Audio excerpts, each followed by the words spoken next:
what's up everybody? Steve Schwartz here from LSAT Unplugged, joining you today to share some of the top questions I've gotten from my 170 plus private one-on-one coaching students.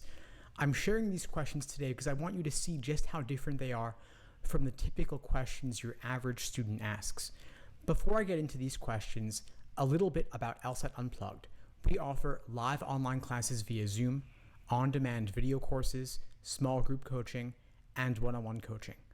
Check out the links below this video to find out more and to book a call with me and my team. We'd love to help you out. So again, the reason I'm sharing these questions is because they represent the concerns of students who are fully committed to achieving the highest possible LSAT scores. And this requires a fundamentally different approach to LSAT prep than the one students typically take. These students have a particular mindset. So here we go. Without further ado, these are real questions from one of my former one-on-one private coaching students. Quote, I know that a correlational relationship is not by itself sufficient to prove a causal relationship, but it can help strengthen, weaken a causal relationship, right? Here's another one, quote, is a causal relationship, on the other hand, sufficient to prove a correlational relationship in some cases? Can a causal relationship then also help strengthen, weaken a correlational relationship? So in a way, these questions are inverses of each other, asking very similar things.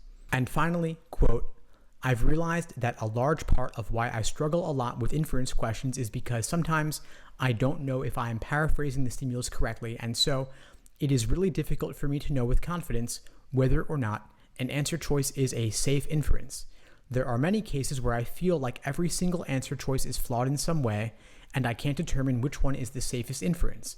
I know that an answer choice to an LR question can't ever truly be perfect, but how do you go about deciding whether or not which inference is the most correct?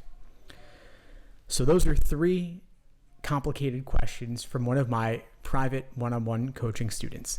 I love when students bring these kinds of questions to our coaching sessions. They represent the high-level questions of an advanced student who is truly engaging with the material.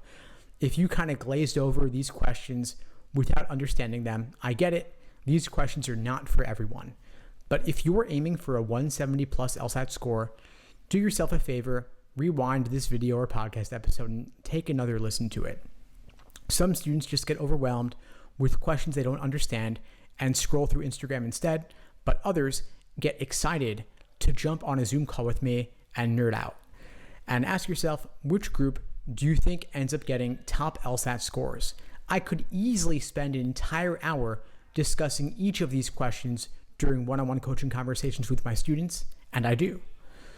So as you think through the questions you're typically asking your study buddies, your coaches, your tutors, your instructors, what do you notice about these questions that is different than the ones you've been asking during your prep?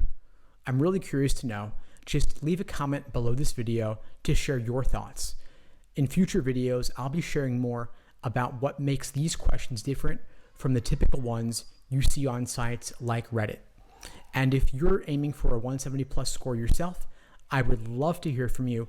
I'm looking for a couple of students who are aiming to achieve a score of 170 or above on the LSAT this fall, and I have a couple of criteria in who gets to work with me in a private one-on-one coaching program. Specifically, I'm looking for students who've achieved a score of 160 or above on at least one timed practice test, students who have built a strong foundation in the basics of the LSAT, the different sections, and the different question types, and have spent at least 3 months doing so. If you meet these criteria, if you have your own nerdy questions that you want to ask me, I'd love to discuss them with you. Check out the links below this video to find out more and to book a call with me and my team. I'd love to help you out. And if you don't yet meet those criteria, that's okay too. As I said, I have a number of other ways I can support you as well, whether it's through our live online classes via Zoom, small group coaching sessions, and on-demand video courses. And if you found this video helpful, please do me a favor, like the video, leave a comment, and subscribe to the channel if you haven't done so already. It really helps with that YouTube algorithm, and I really do appreciate it. In the meantime, I'll wish you all the best and take care. Thanks for tuning into the show. Please subscribe if you haven't done so already to be notified of new episodes as I release them. and feel free to reach out if you need anything at all as you move forward with your prep.